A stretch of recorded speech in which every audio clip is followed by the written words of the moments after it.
So let me go ahead and talk about this plane because I forgot to make a video about it a while back and a lot of stuff has happened. So I ordered the engine the day after I made the video, the other update video on the build, and I had to take a gamble because there was two engines that would fit this plane that were on eBay. One sold out literally a day before I had enough money to buy it.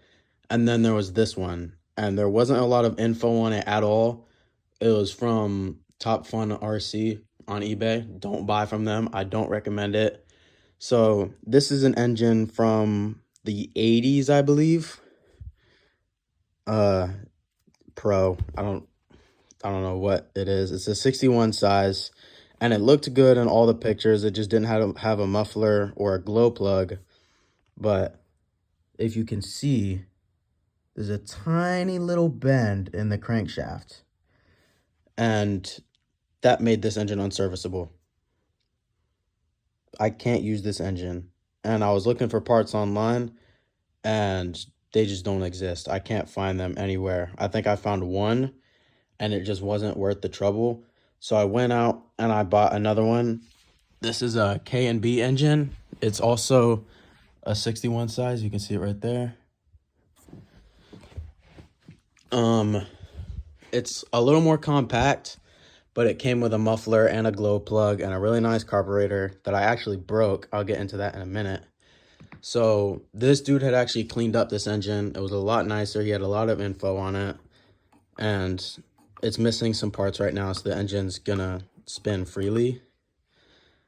But yeah, so it's got a Perry carburetor that I actually broke because I was trying to figure out how to tune this thing, and I had to move this little push rod. I had to get it to move so that it would work on this push rod, and it just didn't want to move. And I broke the metal on it that actually holds down like a nut that keeps it in place. I broke the metal, like the actual prong itself. It snapped off. So I had to go out and get this epoxy right here for like specifically made for metal. And I mixed all that, and it takes 24 hours to fully cure. It'll be 24 hours in 4 hours. It'll be completely cured. I put a lot of cushioning in here for the receiver, and I got myself a switch just like the one on that one on the other nitro plane, so it has its own charger, so I don't have to take the battery in and out. Speaking of batteries, I actually ordered the battery yesterday along with some fuel tubing for this, and my glow plug. I got a new glow plug for this engine 2 weeks ago, and it still hasn't come in. It's in transit right now, and I don't expect it to get out of the mail anytime soon. So I also got a clunk. You can hear it in here. I got a clunk for the fuel tank. I actually might trade this out for a bubbleless clunk because I don't have enough space with all this cushioning. That's actually not enough space to fit this little battery hatch on it. It doesn't fit. So I'm gonna take off the cushioning and get a bubbleless clunk so that the fuel doesn't foam up inside the plane. I also got some Dubro tires. They're a lot bigger, and they're actually treaded. So they're nice and bouncy. It should work.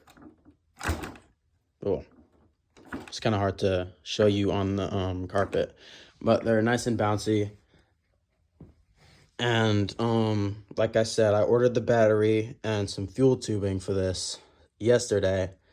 So we're pretty much reaching the end of the rope here. It's just about finished. I'd say like before Christmas, this thing should be in the air. Yeah, that's about it. Yeah, I can't think of anything else. So this was day 4 or 5. I actually need to check. I forgot. This is day 4 or 5. I believe it's 4 of the 10cc Valiant build. Stay tuned.